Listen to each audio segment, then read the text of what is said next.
Good morning नमस्कार vegetarian डिलाइटे सकल नूतन एवं पुरानो बंधुदेर सादर आमंत्रण एवं शुभेच्छा जानिए आज सुंदर एक रेसिपि आपनादेर संगे शेयर करछि। এই রেসিপি হয়তো আপনাদের প্রত্যেকে জানেন বা করেছেন খেয়েছেন, কিন্তু মূলত কথা হচ্ছে আমি কিভাবে তৈরি করছি সেটাই আজ আপনাদের সঙ্গে শেয়ার করব। এটা সম্পূর্ণ উইদাউট অনিয়ন অ্যান্ড গার্লিক। তো আশা করি আপনাদের নিশ্চয়ই ভালো লাগবে। তো চলুন ভিডিওটি শুরু করা যাক। এখানে আমি করব কি নিয়েছি কিছু সবজি, শীতকালীন কিছু সবজি, ফুলকপি, গাজর, তারপর নিয়েছি আলু, সিম এবং নিয়েছি ফুলকপি আর পালং। সবচেয়ে এখানে মূল যে সবজি সেটা হচ্ছে পালং শাক আর মিষ্টি কুমড়ো।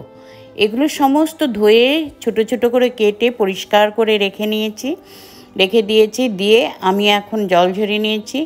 এখানে দেব প্রায় 50 গ্রাম পরিমাণের বড়িটা ভেজে তুলে নেব নুন হলুদ দিয়ে। আর কড়াইতে দিয়ে দেব সামান্য আরও একটি সর্ষের তেল। রান্নাটা পুরোটাই সর্ষের তেলে করব। এখানে দেব একটা শুকনো লঙ্কা, 5 ফোড়ন, হাফ টিস্পুন, সামান্য পরিমাণের দেব একটু হিংটা চাইলে আপনারা স্কিপ করতে পারেন, কিন্তু যে কোনো নিরামিষ রান্নাতে একটু হিঙের ব্যবহারে রান্নাটা আরও হয়ে ওঠে অনবদ্য। আর হিং হচ্ছে হার্টের জন্য খুব একটা প্রয়োজনীয় মশলা বলতে পারেন। তো ফোড়নটা একটু ভেজে আমি এখানে কি করব, বড়িটাকেও তুলে নিয়ে নেব। সম্পূর্ণ সবজি কেটে ধুয়ে রাখা সব সবজিগুলো এখানে দিয়ে দেব সামান্য পরিমাণের একটু নুন হলুদ, আর দেব একদম কম পরিমাণের একটু ধনের পাউডার দিয়ে ভালো করে একটু নাড়ব। এটা যখন হাফ কুকড হয়ে যাবে, এটা যেহেতু আমি নাম দিয়েছি পালং শাকের চচ্চড়ি, তাই আমি এখানে 1 চামচ পরিমাণ দেব শস্য, 1.5 চামচ দেব হচ্ছে পোস্ত, আর দেব একটা কাঁচা লঙ্কা, আর সামান্য হাফ টিস্পুন থেকেও কম দেব একটু আদার পেস্ট। এই মশলাটা দিয়ে সম্পূর্ণ সামান্য পরিমাণে একটু জল দিয়ে আবার ভালো করে নাড়াচাড়া করব। তারপর দিয়ে দেব বেশ কুচনো পালং শাক।